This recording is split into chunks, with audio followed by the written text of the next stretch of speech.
Sundar sir, Vishal sir, Anjali ma'am and Vijay Antony sir, நீங்க 4 பேரும் மேடைக்கு வரணும். உங்களுக்கு இந்த படத்தை பத்தின சில மீம்ஸ் இருக்கு, ஓகேங்களா? ஸோ அந்த மீமை பார்த்துட்டு உங்களுக்கு என்ன தோணுதோ நம்ம அதை ஷேர் பண்ணிக்கலாம். கமர்ஷியல் மூவினாலே நாம தான் சுந்தர் சி சார் அப்படி நீங்க மீசையை முறுக்கி விட்டுட்டு சொல்றீங்களா? கிரி, அருணாச்சலம், மதகஜ ராஜா, இந்த வரிசையில் நிறைய இருக்கு. பட் இங்க இடம் இல்லாதனால இவ்வளவுதான் போட்டிருக்காங்க. உங்களுக்கு கமர்ஷியல் மூவி டைரக்டர் அப்படி சொல்லும்போது உங்களுக்கு எப்படி சார் இருக்கும்? உங்களுக்கு சந்தோஷமா இருக்குமா? What to you feel? சந்தோஷமா இருக்கும். ஆனால் ஒரு வகையில பார்த்தீங்கன்னா இன்னொரு வகையில ஃபீல் ஆகும். கமர்ஷியல் படம் பெரிய வெற்றி அடையும், ஒரு ஆடியன்ஸ் ரசிப்பாங்க, கூட்டமாக எல்லாம் வரும். பட் உள்ள எனக்கு மட்டும் ஒரு சின்ன ஒரு ஃபீலிங் இருக்கும். அதுக்கான பெரிய அப்ரிசியேஷன் இருக்காது. ஒரு குட் டைரக்டர்ஸ் லிஸ்ட் போட்டோன்னு வைங்களேன், இவ்வளோ இட்டு கொடுத்துட்டு அதில் என் பேர் இருக்காது. அன்பே சிவம்னு ஒரு படம் போதும் சார். நீங்க அதான் சொல்றேன், நீங்க யாருன்னு சொல்றதுக்கு அன்பே சிவம் வேற சேனல் விஜய். நான் சொல்ல வரது அதான். என்னை பொறுத்தவரை cinema is a huge business. ஒரு லட்சக்கணக்கான பேர் இன்வால்வ் ஆகிற, அவங்க வாழ்க்கையை நிர்ணயிக்கிற ஒரு பிஸ்னஸ் அது. அதில் அது மிகப்பெரிய பொழுது சாதனம். அது போக கோடிக்கணக்கான மக்கள் நம்மளை நம்பி அவங்க காசை கொடுத்து அந்த 3 மணி நேரம் அவங்க கவலையெல்லாம் மறந்து இருக்க வராங்க. ஸோ அவங்கள நல்லபடியாக சந்தோஷப்படுத்தணுங்கிறது என்னோட பெரிய ஒரு ஆசை. பட் என்னதான் அந்த கமர்ஷியல் மூவின் டேக் இருந்தாலும் 30 வருஷமா கண்டினியூஸாக பை காட்ஸ் கிரேஸ் அண்ட் மக்கள் ரசிகர்கள், அதாவது அவங்கள நான் மக்கள் ரசிகர்கள் சொல்ல மாட்டேன், தெய்வங்கள்னு சொல்லுவேன். அவங்களோட ஆதரவில் தான் நான் ஓடிட்டு இருக்கேன். ஆனால் இப்போ கமர்ஷியல் ஓகே இவ்வளோ ஹிட்டானாலும் மனசுக்குள்ள ஒரு சின்ன இது இருக்கு. அதுக்கான ஒரு பொசிஷன் இன்னும் எனக்கு கிடைக்கலன்ட்டு. பட் அதை பற்றி கவலையும் படுறதில்லை. நான் என் கடன் பணி செய்து கிடப்பதே தான் என்னோட கொள்கை. உங்க பொசிஷன் என்னன்னா சார், இந்த பொங்கலை நீங்க தான் காப்பாத்துனீங்க சினிமா தியேட்டர்களில் மக்களை என்டர்டைன்மெண்ட்டுக்காக. அதே மாதிரி போன சம்மர் பொங்கலுக்கு இது, போன சம்மருக்கு அரண்மனை. இதுக்கு மேல என்ன சார் வேணும்?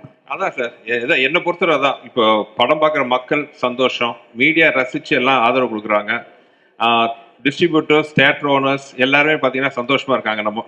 என்னோட இதில் நம்ம எல்லாத்தோட காம்பினேஷனில் வந்த இந்த வெற்றியில் அதுதான் என்னோட மிகப்பெரிய வெற்றியாக அவார்டாக பார்க்குறேன். பை காட்ஸ் கிரேஸ் இன்னும் இந்த லிஸ்ட்ல நிறைய படம் வரணும்னு ஆசைப்படுறேன். ஆமா சார், அந்த பொசிஷன் இல்லைன்னா என்ன தைரியமா ஒரு ப்ரொடியூசர் டைரக்டர் வீட்டுக்கு போய் படம் பண்ணுங்க அப்படின்னு சொல்லலாம். எந்த தைரியமா ஒரு ப்ரொடியூசர் போடலாம் அப்படின்னா அந்த லிஸ்ட் எடுங்கன்னா அதுல ஃபர்ஸ்ட் பொசிஷன்ல நீங்க என்னைக்குமே இருப்பீங்க சார். அது எங்களோட மனமார்ந்த வாழ்க்கைகள், அது அசைக்க முடியாத ஒரு உண்மையும் கூட. Having said that, next meme please. விஷால்னா சுந்தர் சி, விஜய் ஆண்டனி 3 பேர் சேர்ந்தீங்கன்னா ஒரு பயங்கரமான ஒரு ராட்சச வெற்றி அப்படின்னு சொல்றாங்க. இத பார்க்கும்போது விஜய் ஆண்டனி அவர்களுக்கு எவ்வளவு சந்தோஷமா இருக்கு. 3 பாம்பு எப்படி போட்டீங்க? ஒரு ஏற்கனவே அனகொண்டான்னு சொல்லி வெற்றி செஞ்சுட்டாங்க. நீங்க இப்ப பொண்ணு வேற போட்டு திரும்பவும் ஞாபகப்படுத்துறீங்களே.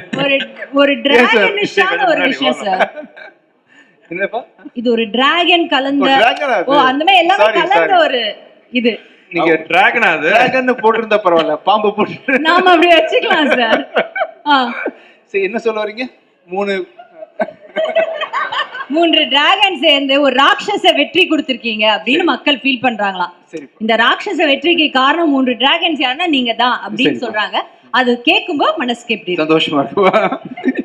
என்னையும் அதாவது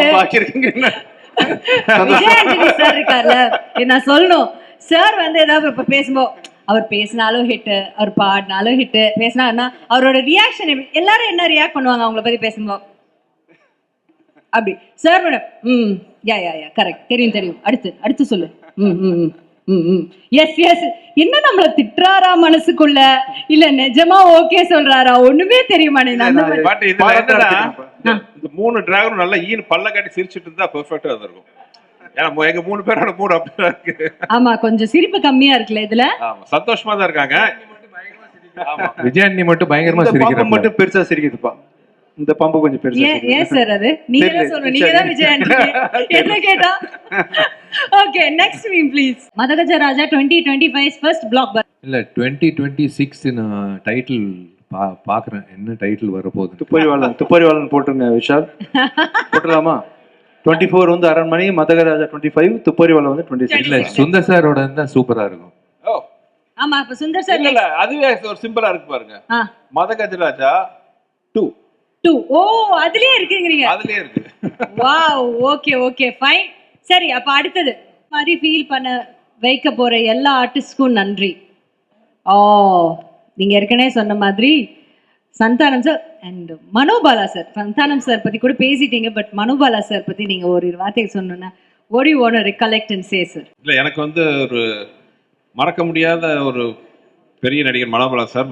விஷால் சார் சொன்ன மாதிரி மனோபாலா சார் மட்டும் இல்லை, என் படங்களில் வந்து அது ஹியூமரில் பெரும் பங்கு வகித்த இன்னும் சில ஆர்டிஸ்ட்லாம் அந்த படத்தில் இருந்தாங்க. நீங்கள் பார்ப்பீங்க, நெல்லை சிவா, செல்லதுரை, அவங்களாம் வந்து எனக்கு அவ்வளோ அருமையான காமெடியெல்லாம் என் கூட பண்ணியிருக்காங்க. நெல்லை சிவா வந்து நீங்கள் கிரியில் பார்த்தீங்கன்னா ஜஸ்ட் அவர் வாய்ஸே வந்து பார்த்தீங்கன்னா அவ்வளோ பெரிய காமெடி ஒர்க் அவுட் வச்சு, எப்போ அக்கா வச்சு தான் பேக்கரி வாங்கினியாம சொல்லுப்பா அப்படின்லாம் ஒரு வாய்ஸ் அவர் தான் வாய்ஸ் கொடுத்துருப்பார். செல்லதுரை அது போல் ஏகப்பட்ட படம் என்னோட படங்கள் நடிச்சிருக்காரு. சாரி, நெல்லை சிவா. அதே மாதிரி செல்லதுரை தலைநகரம் படத்தில் சொல்லுவார், நீ சென்னைக்கு போய் தெரு தெருவா சுற்றுற காலம் வரலாம் என்ன வரும். அந்த மாதிரி ஒரு மாபெரும் அற்புதமான நடிகர்கள். அவங்களாம் வந்து ஒரு பெரிய லைம் லைட்டுக்கு வராமே வந்து அவங்க நம்மள்ட்ட பிரிஞ்சது வந்து ஒரு வருத்தமான விஷயம். அதே மாதிரி மனோபாலா சார் இந்த 12 வருஷத்துல எப்போ பார்த்தாலும் என்கிட்ட அவர் கேட்குற கேள்வி, வேற எந்த படத்தில் நடிச்சாலும் கூட என்கிட்ட அவர் கேட்குற கேள்வி பார்த்தீங்கன்னா, எப்படா மதகஜராஜா வரும். ஏன்னா அவர் வந்து இந்த படம் வந்தால் பெரிய நம்பிக்கையில் இருந்தார். அவர் வந்து ஒரு சோலோ காமெடினா டாப்புக்கு வந்து அவர் வருவாருங்க ஒரு நம்பிக்கை அவருக்கு இருந்துச்சு, எப்பவும் கேட்டே இருப்பார். பட் துரதிருஷ்டவசமாக தமிழ்நாட்டு மக்களே வந்து அவரை பார்த்து சந்தோஷப்பட்டு இருக்கும்போது அதை பார்த்து சந்தோஷப்பட அவர் இல்லை. அதுதான் ஒரு ஃபீலிங்காக இருக்குது. உண்மையாகவே டைம் ட்ராவல் தான். மணிவண்ணன் சார் ஆகட்டும், மனோபாலா சார் ஆகட்டும், சிட்டி பாபு, செல்லதுரண்ண, நெல்லை சிவா, இவங்களாம் திரும்பி பார்க்கும்போது ஒரு நாஸ்டாலஜிக் அந்த ஃபீலிங் தான் வருது. எங்கே இருந்தாலும் அவங்களுக்கு என்னோட ராயல் சல்யூட். தேங்க்யூ. வயசெல்லாம் போட்டுட்டு இருக்கிறாங்க, அது அஞ்சலியை வச்சுட்டு இதெல்லாம் வேற என்ன? இல்ல இது நானே வந்து அப்ஜெக்ட் பண்றேன். Sundar C at the age of 56 ஜாலியான டைப், எல்லாரையும் சிரிக்க வச்சுட்டு மனுஷன் இன்னும் அப்படியே இருக்காப்ல. இல்ல, one of my favorite director. இல்ல இந்த மீம் நான் கடுமையா அப்ஜெக்ட் பண்றேன். ஓகே, ஏஜ் எல்லாம் கொஞ்சம் அதிகமா போட்டிருக்காங்க, இது தேவையில்லை. 36 வந்து அந்த 56 மேல இருக்கிற ஆக்கிட்டீங்க. லைன் மட்டும் எடுத்துட்டோம்னா ஆமா, he is actually the most good looking directors in one of the 36 வந்து 56 ஆக்கிட்டீங்க. அப்பா அது printing mistake. டாக்டர் கிட்ட போறதை விட சுந்தர்சியோட படம் இல்ல இது நடிச்சது மட்டும் எனக்கு பவர் இருந்துச்சுன்னா எடிட் பண்ணிடுவேன். edit பண்ணிடுங்க.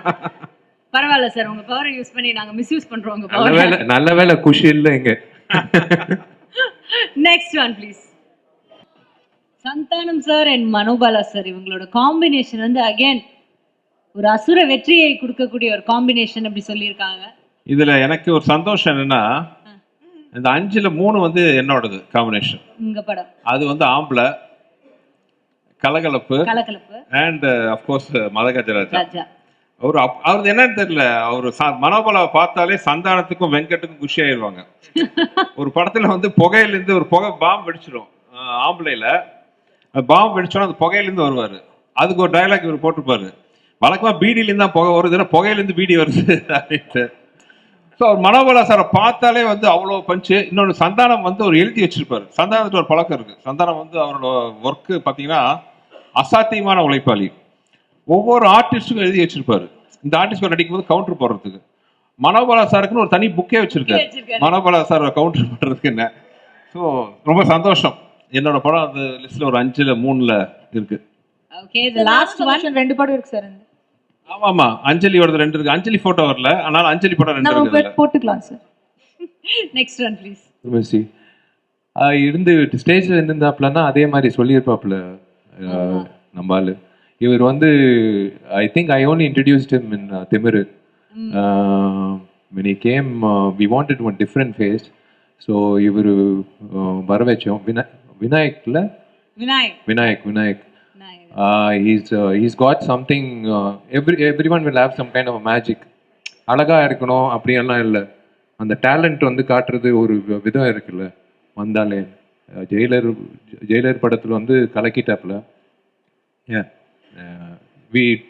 His Sundar C supremacy and his legacy will continue. Thank you. Very well said. ஆனா என்ன இதுல ஒரு சந்தோஷமான விஷயம்னா, தமிழ்நாட்டுல மட்டும் இல்லாம கேரளாலையும் பெரிய வெற்றி நடை போட்டு இருக்கு படம். ஸோ அந்த வகையில பாத்தீங்கன்னா ஒரு சேட்டன்மார் ரசிச்சுட்டு இருக்காங்க படத்தை. ரொம்ப சந்தோஷமா இருக்கு.